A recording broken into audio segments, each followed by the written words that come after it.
Now we will start top-down longitudinal cracking. We will see how this cracking is calculated while designing a pavement. So at the beginning, what should we do? The same process what we did for alligator cracking. At the beginning, we will find the fatigue equation. That means the allowable number of load the asphalt material can take. Once you find this, then we will find damage index. Di means damage index. N means actual number of traffic, actual number of load, and NF means the capacity. So this ratio will tell us the damage in the material. Then whatever the damage, using this damage we will find the fatigue cracking top down. T means top simply. So top down longitudinal cracking. EFC fatigue cracking, because this is also a kind of fatigue cracking. When a load is applied by wheel load, some surface tension occurs at the surface, and this repeated tensile strain, this repeated tensile strain will cause some damage, and suddenly there will be crack on the surface and go down. That is called top down longitudinal crack. So so you saw that it is similar to the bottom up that we discussed in the previous video. So this is the equation for Di. There are lot of letters. It says different kinds of axle, different season, and so different types of properties. And in this figure, you can see if a tile load is applied in the surface, some surface tension occurs. This repeated surface tension occurs this or causes this top-down fatigue crack. Okay, so if I go down, this is the fatigue equation, lot of coefficient, and it looks ugly, but it's very easy because most of the coefficients are known.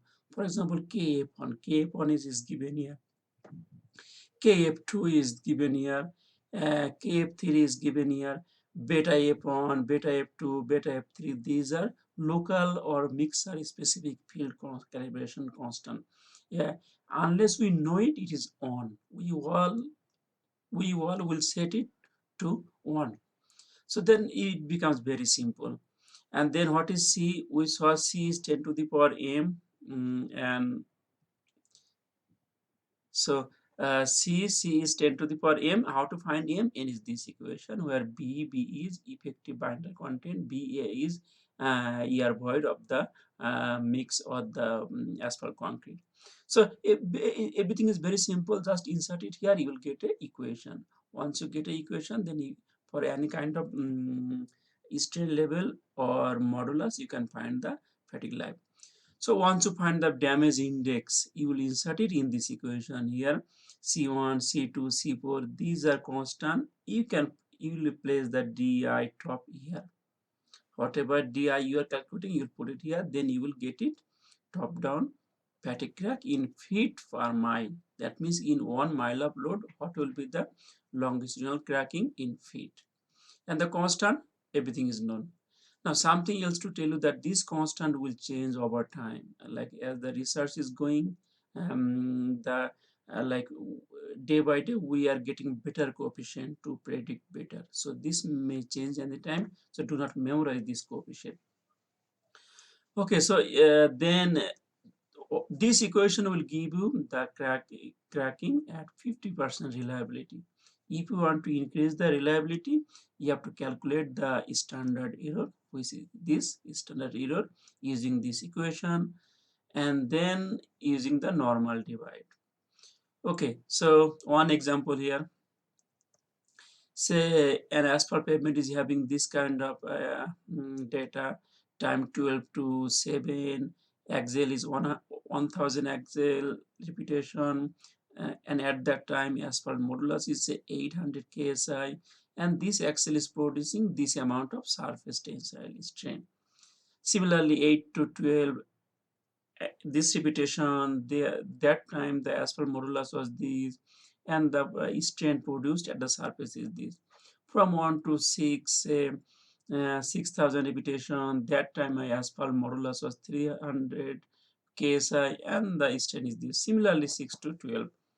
So we got this data and some other material properties like effective asphalt content, asphalt, air void, thickness of the asphalt. Then the question is, so if this kind of information repeated for 180 days, what will be the amount of longitudinal cracking? And secondly, that cracking at 90% reliability. So yes, any equation gives us the value for 50% reliability. We need to increase it in the second problem. Okay, so we'll see the first one first. So C is the constant. It is using this equation. Insert the value of SMA thickness, and then you will get a constant. Find the M. Everything is given here. Then find C. So this way find all the parameters. Now everything is straightforward. Yes, then after inserting all this, your equation becomes this, a very simple equation.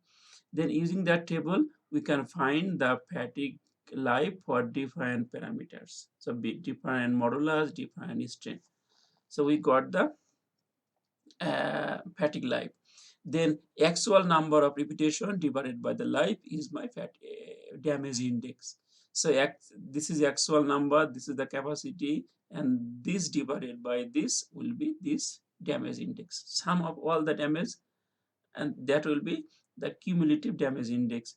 Now multiply by, and this will repeat every day. So after 180 days times this, you will get the total cumulative damage index. If we insert that value in this equation here, you will find the value of say 0.6 feet per mile. So 180 days, this means 6 months. In 6 months, roughly more than 1 feet in a mile. So very small amount of crack will occur. Okay, so hopefully you understood this, and this calculation is based on 50% reliability. If you want to increase the reliability, then you will have to calculate the standard error using this equation. Everything is known, just insert here this value. So after calculating, you got 625. Then the normal debit is 1.282 times this plus the original 800. So if you want to make it 90% reliability, it will be 800. It's a lot. Okay, so there's no more example here. So hopefully you understood how to calculate top-down fatigue crack. Again, it is very simple. It occurs due to the surface tension, and then using the similar approach of bottom-up fatigue crack, we can calculate top-down fatigue cracking. So we will stop here, and in the next video we will see the how to calculate the routing. Thank you.